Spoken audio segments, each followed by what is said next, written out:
Berarti di sini secara tidak langsung guru merasakan kebijakan-kebijakan yang lebih banyak bisa guru lakukan atau guru buat gitu. Sangat maksud saya ruang ini adalah ruang yang begitu strategis. Sayang kalau tidak digunakan. Saya melihat peluang dan potensi ini harus dimaksimalkan betul. Makanya saya mengupayakan apapun aktivitas di DPR ini saya ikuti. Karena menurut saya ketika tidak saya ikuti, rugi saya sebagai anggota DPR. Karena memang itu kebijakan itu kan dibicarakan di sini semua. Soal NTB 5 juta orang itu dibicarakan di sini. Sayang kalau kita tidak ikut terlibat. Karena kalau kita tidak terlibat, kesempatan untuk masoleh ummah, perbaikan perubahan itu sedikit ini kan mundur. Artinya kita kehilangan langkah gitu.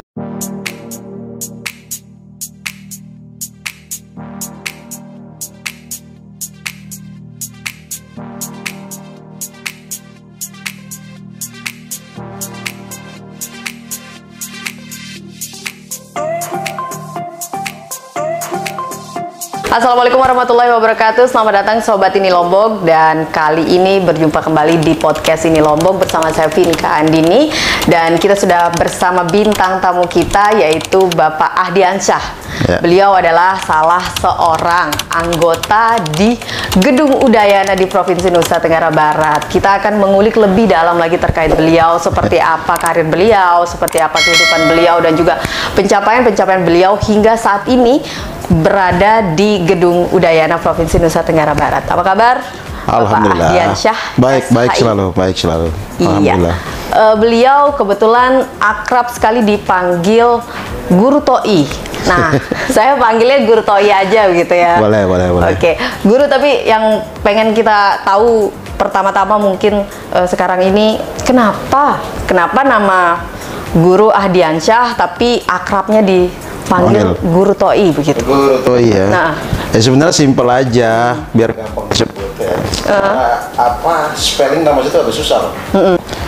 Biasanya di tempat saya itu dipanggil Guru Toi itu guru-guru ngaji yang ada di surau-surau, di lingkungan-lingkungan. Di tempat saya di Dompu Bima itu pesantren tidak banyak, tetapi justru yang banyak guru ngaji. Nah, Guru Toi ini sendiri sebenarnya dalam perspektif historinya itu adalah selain memberikan ngaji tentang Al-Quran, juga melakukan transformasi nilai agama. Kita belajar soal akidah akhlak, tentang hal yang sifatnya syariah, bahkan ilmu tasawuf, itu ada transformasi itu. Tetapi ini sebenarnya di sisi lain menurut saya Guru Toi ini juga adalah simbol budaya sebagai pelaku perubahan. Baik. Itu secara historis kultur. Tapi juga secara biologis ya. Saya juga punya sejarah itu sebagai pewaris lah kira-kira di lingkungan keluarga. Juga kita bertanya-tanya kok Guru Toi kalau misalnya kita di luar masyarakat Dompu yang tidak banyak tahu terkait dengan sejarah agama begitu.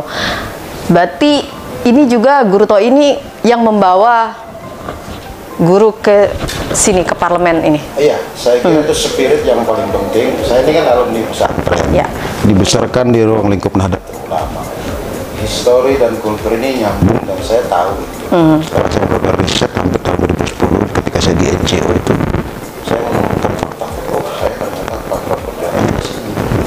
Dan ini harus dilanjutkan. Saya aktif di NGO hampir 20 tahun. Ternyata saya hanya bisa melakukan satu kebijakan.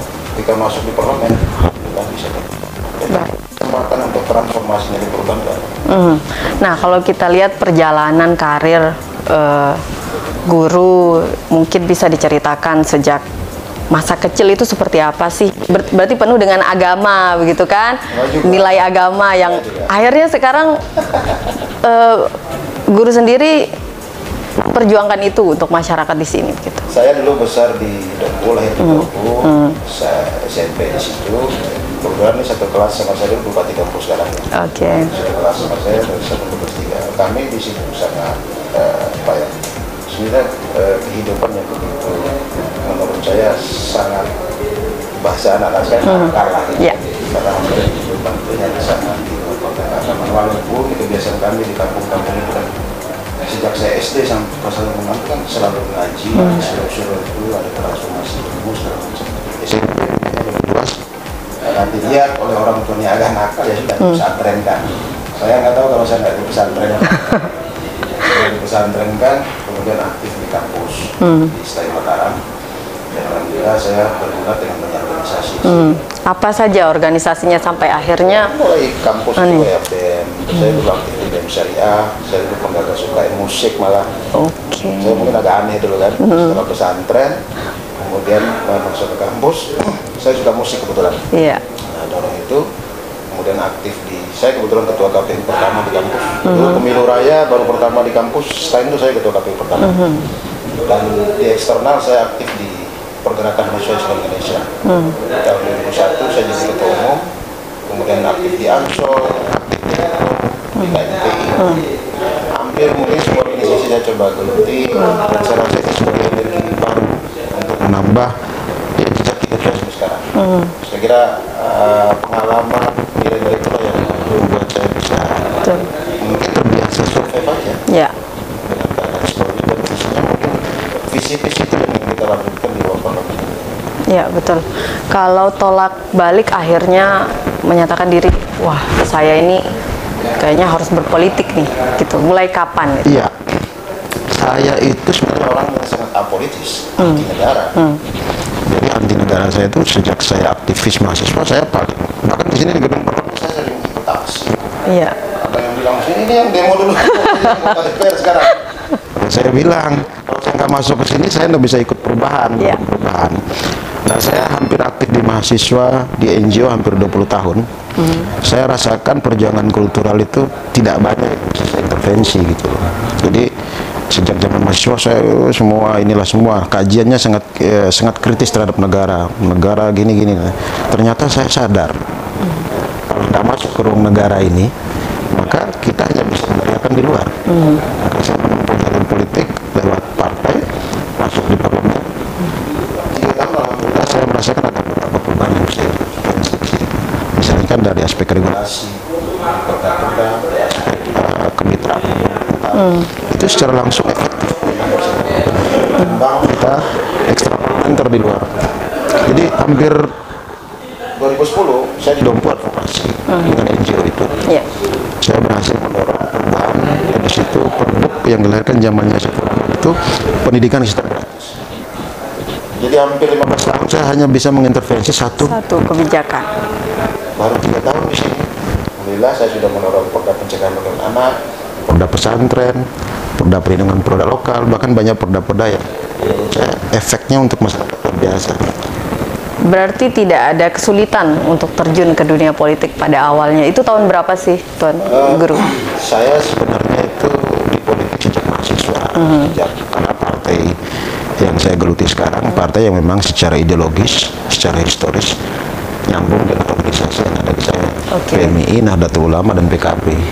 Jadi penyelesaian ide, gagasan itu adalah automatically apa yang saya gagas, saya pelajari, saya perjuangkan di zaman mahasiswa dan ekstra parlementer sangat excellent, nyambung apa yang diperjuangkan oleh di PKB.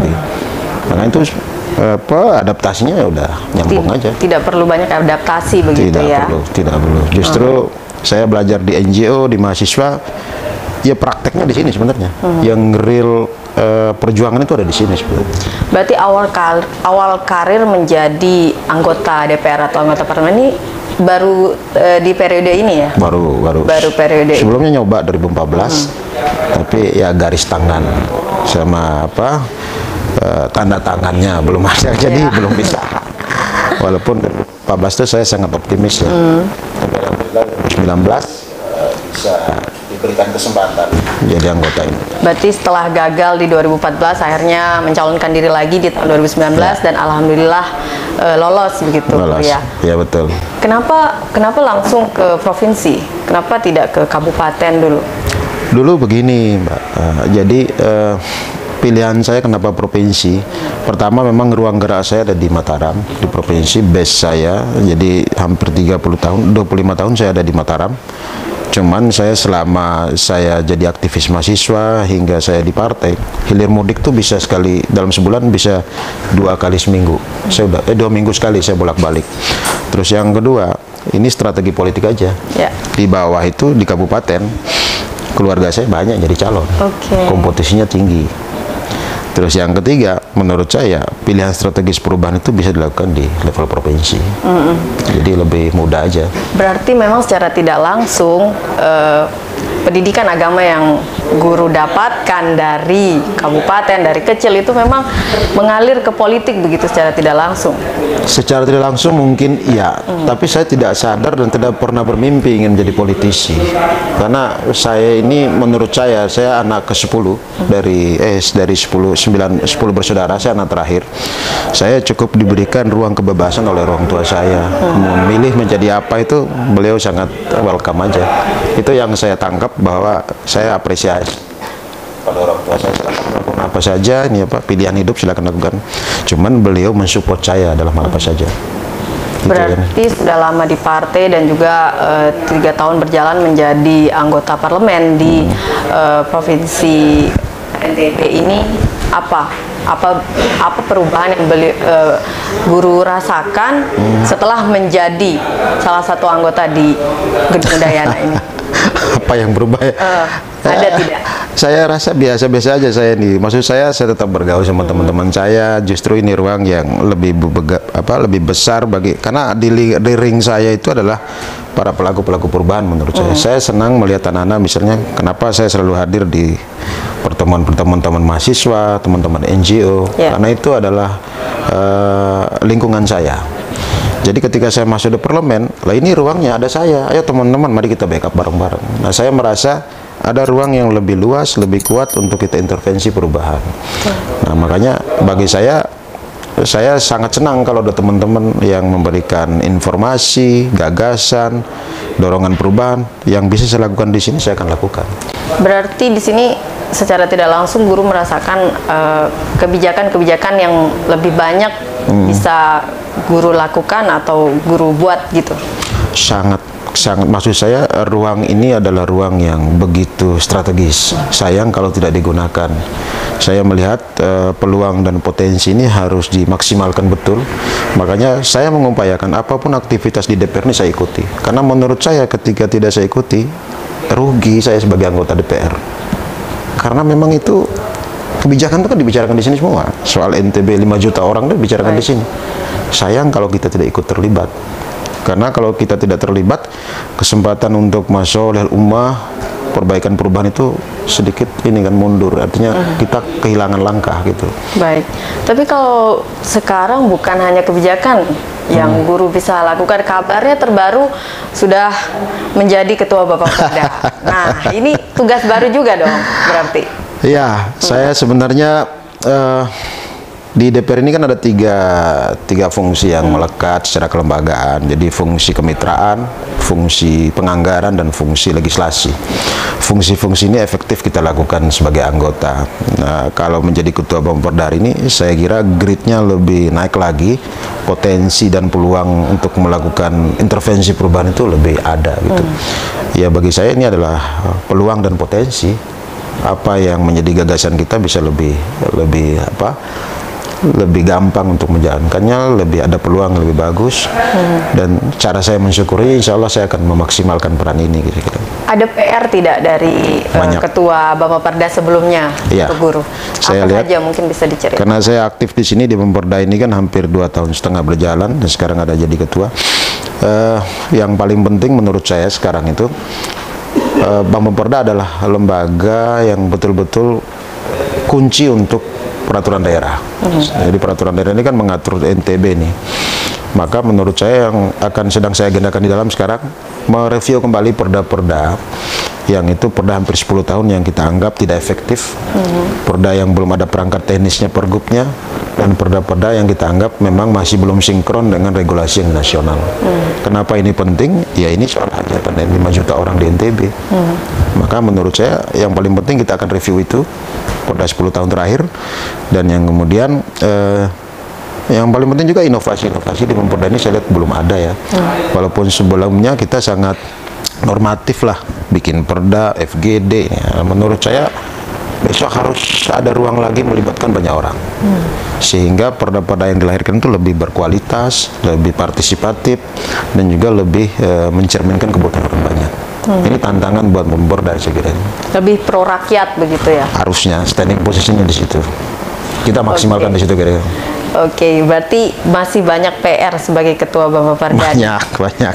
Nah, kita beralih ke partai. Iya, gimana itu? Ada jabatan juga, guru di partai. Bisa diceritakan? Tapi itu baru-baru juga nih. Ya, di partai ini saya 98 sejak PKB dideklarasi, saya sudah mengenal dan aktif sebagai volunteernya, sebagai kader-kader mudanya, sudah aktif. Baik di level mahasiswa, pemudanya. Boleh dikatakan saya di partainya dari level paling bawah. Saya kira di NTB puncaknya kemarin saya pernah menjabat sekretaris wilayah 2 periode ya. Oke. Cuman sekarang di wakil ketua, wabil khusus membidangi kaderisasi. Nah, kalau di partai saya kira ini ya badan dan jiwa saya. Yeah. Nah, di DPR ini adalah alat perjuangannya. Secara ideologis saya kira partai itu ada mandat-mandat dan serta visi yang diperjuangkan. Nah, sejauh ini saya kira apa yang sudah dilakukan masih banyak agenda-agenda yang kita planningkan. Gagasan besarnya di PKB itu ya tadi, bagaimana menerjemahkan dan menginternalisasi visi Islam Ahlussunnah wal Jamaah sebagai perangkat ekonomi, politik, semuanya itu. Itu yang sedang kita lakukan transformasi dalam ruang politik yang di sini. Pasti bisa kita katakan bahwa orang yang konsisten di partai itu bisa sukses di legislatif atau parlemen. Gimana Tuan Guru melihat? Ya kalau saya lihat istiqomah ya, Istiqomah. konsistensi itu penting. Kalau saya orang pesantren, manjada wajada, itu selalu diungkapkan di pesantren. Barang siapa yang berusaha, dia akan dapat. Konsistensi itu penting. Di situ dilatih komitmen ideologi, kesabaran, kemampuan, strategi yang alternatif, banyak semua diuji gitu. Ya. Selama saya berproses di politik ini, satu kata, istiqomah. Istiqomah. Apapun itu, saya kira secara saya sebagai orang yang latar belakangnya pesantren segala macam, perjuangan politik itu secara vertikal dengan Allah saya selesai, ini ibadah. Soal saya dengan Tuhan. Ketika tidak mendapatkan target politik ya urusan lain. Jadi saya di PKB itu tidak jadi apapun tidak masalah, tapi saya secara vertikal ibadah saya dengan yang di atas sudah selesai. Urusan saya tidak boleh saya ceritakan. Pemberian pekerjaan saya niatkan ke sana. Jadi di politik di PKB itu dapat 2 bagus, dapat 1 is okay. Jadi vertikal dengan Allah selesai, horizontal dengan manusia itu adalah dampak politik. Makanya anak-anak PKB, anak-anak NU, anak-anak itu tidak jadi pun nggak masalah. Sama, saya periode pertama nggak jadi loh. Tapi bagi saya bukan untuk mundur, malah pecut.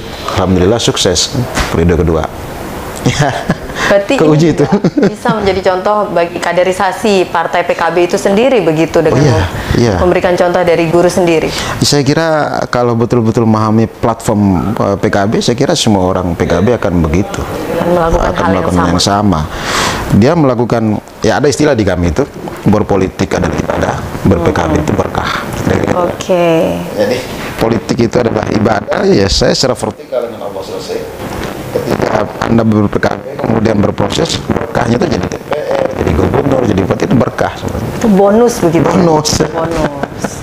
Berarti partai PKB ini selain berikhtiar dalam Islam juga di politik ini juga kalau mendapatkan Ibadah. jabatan itu adalah Berkah. ibadah dan juga Berkah. bonus berkah, Bonus gitu, berkah. bagi anggotanya. Ya, gitu makanya tidak ada rugi berpolitik di sini gitu. Betul. Nah, jadi tetap mendapatkan satu target yang secara religi selesai, secara sosial juga dapat. Itu yang dibangun di PKB ya. Itu yang dibangun Ya. dalam partai itu sendiri. Pemahaman saya sebagai kader yang sudah lama di situ sejak PKB ini berdiri. Nah, terkait dengan PKB dan juga sebentar lagi akan pemilu, ada tidak arahan khusus dari PKB untuk guru? Visi besar kita sekarang adalah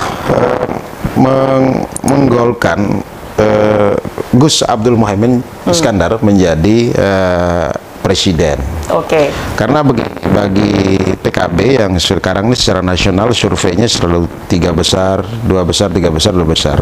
Saya kira gagasan yang sedang dibangun di PKB bagi semua kami termasuk saya itu adalah mengajak kepada masyarakat, ayo kasih kesempatan kesempatan kepada kami yang punya visi Islam ahli sunnah wal jamaah dan juga menggagas perjuangan adil dan makmur untuk Indonesia ini, berikan kesempatan kepada kader-kader PKB ini untuk menjadi legislatif, eksekutif, bahkan menjadi pemimpin nasional, jadi presiden Gus Abdul Muhaimin Iskandar tadi. Itu gagasan yang bukan gagasan, perjuangan yang sedang kami perjuangkan. Berarti target secara nasional sudah ada nih, presiden. Beliau harus jadi presiden 2024. Oke, target provinsi? Provinsi seperti apa? PKB berhajatan menjadi pimpinan di DPR dan juga terisi eksekutif di beberapa daerah. Jadi ada yang sekarang kita ada bupati di Lombok Utara, kita berharap di kabupaten kota lain juga ada bupati dan wali kota ke depannya. Kita sedang bekerja ke sana.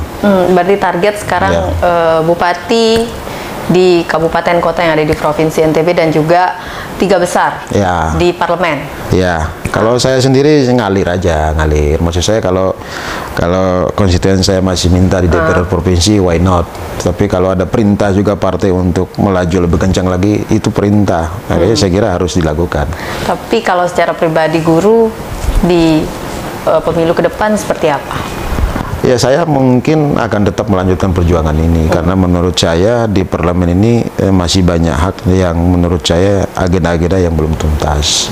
Soal memaksimalkan fungsi-fungsi kelembagaan DPR dengan 3 perannya tadi, terus bagaimana membuka ruang bagi ekstra parlemen untuk mengkomunikasikan gagasannya di sini. Ini masih banyak agenda-agenda itu. Nah, saya kira itu menjadi argumentasi kenapa saya harus masih konsen di sini. Berarti positif akan melanjutkan ya, akan mencalonkan diri kembali begitu. Amin, amin ya Rabbi. Yang penting sehat, lancar loh kan. Tapi nggak target 3 besar nih. Berarti kan itu masuk target 3 besar dong nanti. Oh iya dong. 3 besar maksudnya yang di parlemen ya. Iya, pimpinan berarti nanti. Iya dong. Harus mengincar nih PKB, mengincar pimpinan berarti. Iya, PKB mengincar pimpinan kalau di DPR ini provinsi. Insya Allah kita ke sana kerjanya. Oke. Ada tidak upaya-upaya yang sudah sekarang guru lakukan untuk menuju pemilu ini?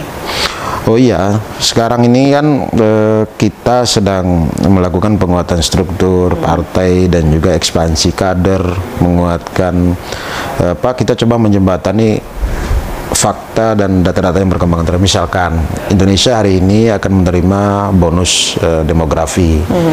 Artinya pemilih-pemilih pemula, kaum-kaum muda yang produktif itu kita akan intervensi, tentu yang akan berdampak pada investasi di parpol untuk kepentingan pemenangan 2024 nanti. Nah, isu-isu seperti itu akan kita respon, kita akan gagas, kita akan support. Seperti revolusi industri, segala macam ini kan harus direspon juga. Nah, segmen saya lebih banyak kepada kelompok muda sebenarnya. Karena kelompok muda ini sangat produktif, di sisi lain mereka masih labil. Nah, kalau ini tidak didampingi, tidak diberikan penguatan, tongkat estafet kepemimpinan itu maka akan tidak siap diterima oleh kelompok muda. Nah, saya setuju dengan saying kata-kata mutiara. Subhanal yaum rijalul godan. Hari ini kita pemuda, besok kita pemimpin. Estafet tongkat kepemimpinan para pemuda, maka pemuda harus disiapkan. Nah, saya sangat concern, saya sangat berikan atensi kepada kelompok muda apa saja, baik dari sisi ekonomi, politik, penguatan sumber daya manusianya. Saya sangat senang mensupport teman-teman muda. Berarti selain kaderisasi partai sekaligus juga untuk ini ya, mempersiapkan pemilu ke depannya udah kaderisasi pemuda. Nah, pemuda ini juga nanti akan tentunya memberikan dukungan banyak kepada guru begitu harapannya. Iya, karena saya begini, saya mengerjakan apapun tuh selalu suka. Ketika itu dilakukan dengan suka, maka akan enjoy, nikmati gitu. Ketika saya di enjoy, sangat menikmati melakukan itu sebagai sebuah hobi. Nah, di politik juga harus begitu. Jadi yang namanya politik ini luar biasa, ada berat. Itu harus multi talenta, Mbak. Multi talenta seperti apa? Selain gagasan, komunikasi, strategi, kadang-kadang intrik di politik itu luar biasa. Anda sedang berlaku baik pun diterjemahkan buruk. Anda sedang tidur pun dianggap nggak tidur. Itu fakta-fakta politik. Nah, sehingga betul kalau dikatakan politisi itu ya kerjanya seminggu 7 hari, sehari 24 jam. Memang intensitasnya dia tuh kalau melewati itu semua maka ada yang ketinggalan, ada yang tidak ini. Maka saya kira politisi itu harus kompleks. mental dan jasmani juga. Lebih melihat dinamika masyarakat sekarang juga begitu ya Tuan Guru ya, harus bisa bersikap juga dan memberikan arahan. Oh iya. Nah terkait dengan Tuan Guru kan sekarang di Komisi 2. Komisi 2. Banyak isu-isu memang di Provinsi Nusa Tenggara Barat ini yang ini apa menjadi PR pemerintah, bahkan seperti penyakit kuku di PKM.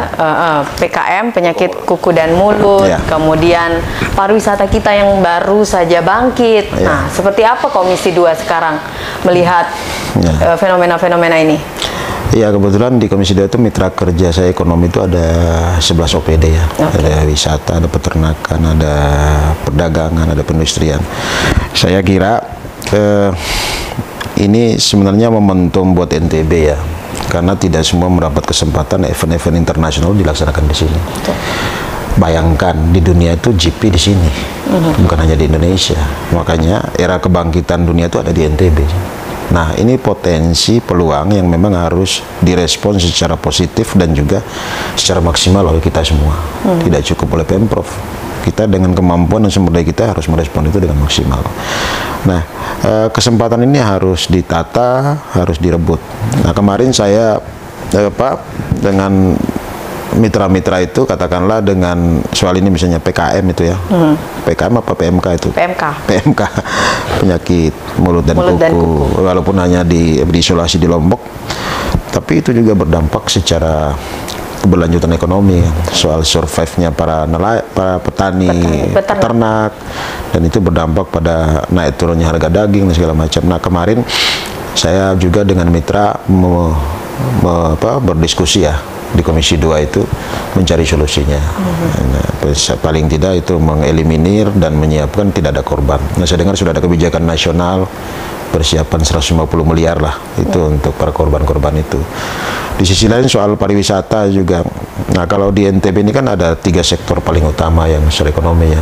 Pertambangan, ekonomi, dan pariwisata.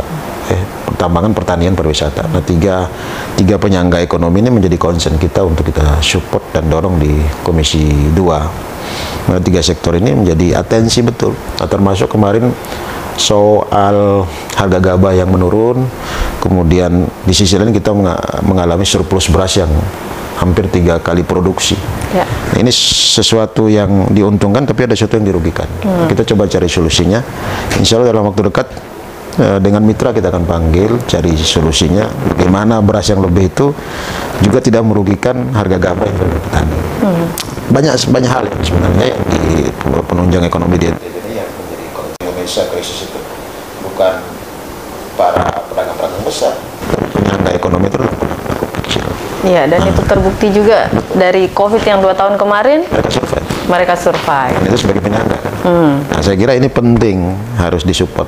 Nah, saya kebetulan sebagai ketua Pansus Rakorda Perlindungan dan Pembangunan Lokal. Salah satunya gagasannya adalah bagaimana mendorong dan melindungi mereka agar tidak kolab, tapi juga membahayakan. Sementara ada serangan yang luar biasa, berita yang modern sekarang kan, dan sedang hadir apa namanya itu.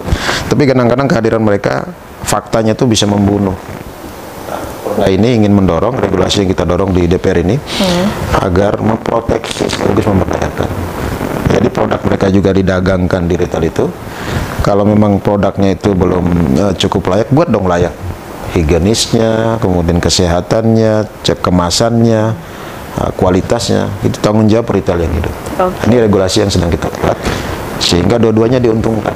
Tanpa menghilangkan retail itu sendiri ya, karena banyak sekali provinsi-provinsi yang memang menolak retail, kemudian memberdayakan UMKM-nya. Tapi di NTB ini akan justru bekerja sama begitu nantinya. Paradigma itu yang kita bangun, tidak boleh fakta retailnya kan terus ada. Maka caranya kolaborasi, semuanya diuntungkan. Berarti regulasi ini bisa segera.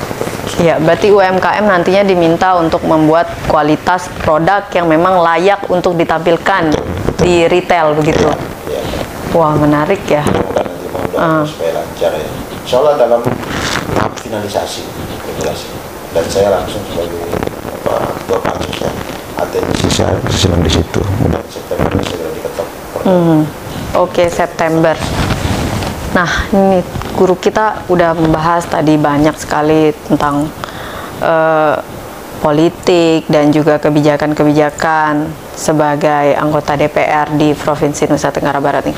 Kadang masyarakat juga bingung, atau mungkin masyarakat yang masih awam, apa sih kerjaannya anggota DPR itu gitu, hanya duduk begitu kan. Kadang seperti itu yang dilihat dalam TV ataupun mungkin media massa. Mungkin bisa dijelaskan sedikit ke masyarakat apa sebenarnya tanggung jawab sebagai anggota DPR berada di parlemen. Ya, yang paling penting secara kita ini dipilih oleh masyarakat. Ya. Jadi tentu ekspektasi dari para pemilih adalah menyalurkan aspirasi atau yang jadi harapan, karena di DPR inilah digodok aspirasi-aspirasi. Nah, ketika kita mampu menginventarisir, menyerap aspirasi itu, kita rumuskan dalam konteks-konteks program. Misalnya anggota DPR itu dibagi dalam, ada kerja dapil, ada kerja komisi, ada kerja badan, juga ada kerja kolektif. Kerja kolektif tadi yang 3 tadi, yang kerja penganggaran, legislasi, dan juga kerja kemitraan. Nah, dari 3 fungsi ini sebenarnya semua aspirasi didorong ke situ dengan fungsi-fungsi dari secara politik. Komunikasi, oh di sana butuh jembatan, kita komunikasikan kepada komisi apa. Sebagai anggota dapil saya akan melihat fakta terdapat. Tentu tidak semua bisa kita ini, karena ada fakta, keterbatasan resource, kemampuan, dan juga strategi pembangunan yang dilakukan oleh eksekutif dan misalkan Pak Gubernur lebih prioritaskan bangun irigasi, tapi fakta yang dibutuhkan adalah jembatan. Nah, bagaimana menyingkronkan ini tugas DPR? Ya. Itu ada APD segala macam. Jadi yang jelas tidak tidur lah. Ya, betul. Kerja terus dengan fungsi dan kapasitas.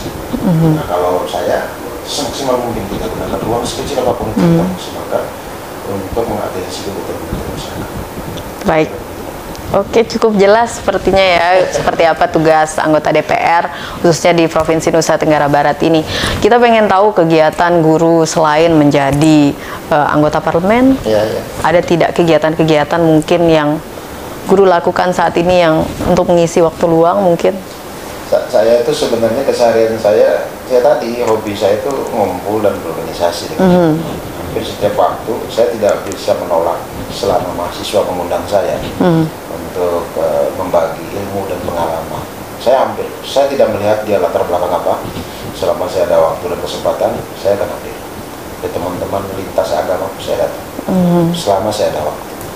Dan saya sangat senang karena apa tadi? Mensupport dan men-share informasi itu penting. Saya konsen sekali sama teman-teman. Di sisi lain ya hobi biasa lah, hobi kita. Saya suka sekali misalkan kalau ngumpul teman-teman yang sifatnya ya sambil kelakar ala anak muda, ngopi-ngopi di kafe sambil transformasi juga, ngopi-ngopi di kampus juga suka. Selain melaksanakan hobi ya. Berarti bersosialisasi dengan anak muda begitu. Ya, saya Tapi kegiatan apa sih yang misalnya tuan guru pasti saya hadir nih gitu? Apakah sosialisasi politik atau misalnya agama atau seperti apa aja gitu? apa aja? Karena apa aja? Saya instrumen teman-teman muda itu instrumen yang yang menurut saya sangat penting bagi mereka. Kalau remaja masih diundang saya datang. Kemarin saya ke Ampenan, besok saya di Lombok Utara diundang juga. Walaupun itu remaja masjid. Tapi menurut saya ini core penting. Karena walaupun hanya 5-6 orang, ya tadi itu efeknya luar biasa bagi dahsyat bagi mereka. Lagi-lagi ya kalau ada choice-nya mungkin saya akan lebih memprioritas mana yang paling dampaknya besar. Sekali lagi selama ada ruang saya senang bisa datang ke teman-teman. Berarti memang suara anak milenial atau anak muda itu sangat penting bagi guru untuk saat ini. Karena mereka lagi-lagi itu akan mendapat bonus demografi, harus dikasih support semangat mereka yang melanjutkan perjuangan bangsa ke depan.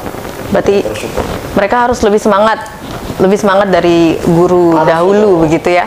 Harusnya dong, karena tapi saya kan kenapa saya lebih ke segmen anak muda? Karena anak muda tadi ya, usia secara psikologi agak labil.